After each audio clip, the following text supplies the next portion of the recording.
Maganda po itong ating mga pagbasa. Tatlong bagay ang gusto kong pagnilayan natin tungkol dito. Una, pag-usapan natin yung equality and equity. Magkaiba, Father, ba yung equality and equity? Yon. Pangalawa, doon sa ating pagmamahal sa Diyos. Sino ba ang nakikinabang? Pag inibig natin ng Diyos, sino ang nakikinabang sa pag-ibig na iyon?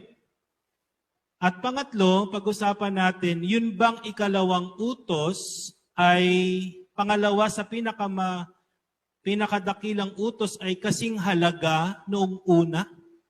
Is the second commandment important as the first? Okay. Unahin natin yung equality versus equity. Pag sinabi nating equality, pagkakapantay-pantay. Hindi ho ba? Pagkakapantay-pantay. Pag sinabi nating equity, yung proportionate. For example, sabihin natin, Father, tayo'y pantay-pantay bilang mga tao. Equality ba yun o equity? Equality. Hindi ba? Mayaman, mahirap, nag-aral, mangmang, babae, lalaki, bata, matanda. Pag pinag-usapan natin yung dignidad natin bilang mga tao, pare-pareho tayo. Hindi ba?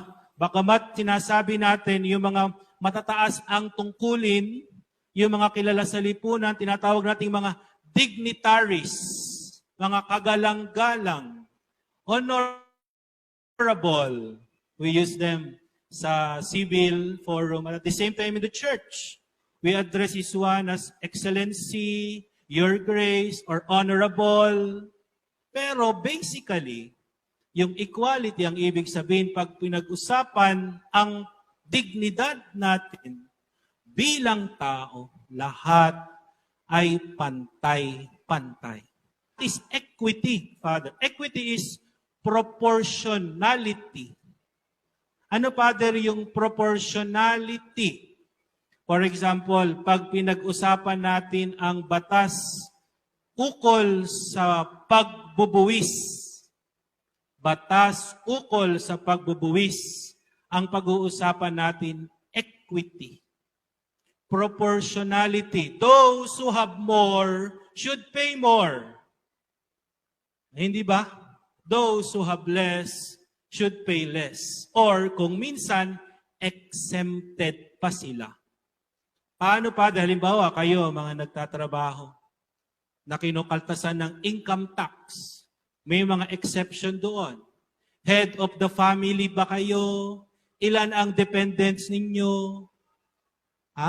Ilan ang umaasa sa inyo? Ngayon, kung hindi abot yung sweldo ninyo doon sa ceiling para magbuwis, hindi na kayo pagbubuwisin. Alangan namang agawin pa yung isusubo ninyo sa anak ninyo para ibigay sa gobyerno. Hindi dapat.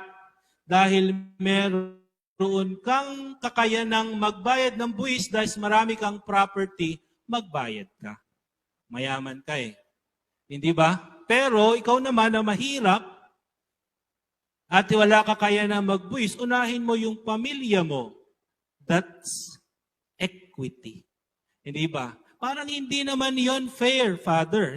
Usapan natin, hindi natin pinag-uusapan yung equality, but equity. Kapag pinag-usapan natin ang batas, yung batas is about fairness. Fair. What is fair? What is equitable? Hindi ba? Kaya nga halimbawa, narinig natin doon sa unang pagbasa. Ano yung gagawin natin sa unang pagbasa? Babasahin natin ito.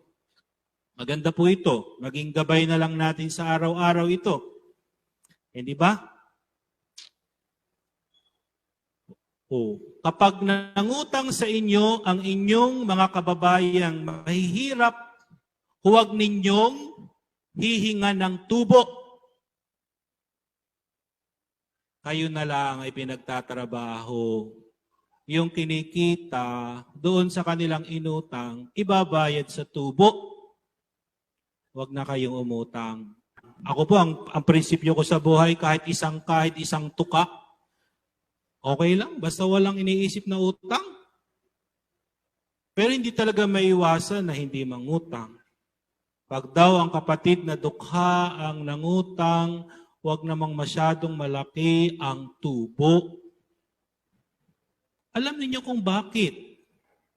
Kaya siya nangungutang, wala siyang pera. Hindi niya kayang. Wala siyang kagamitin.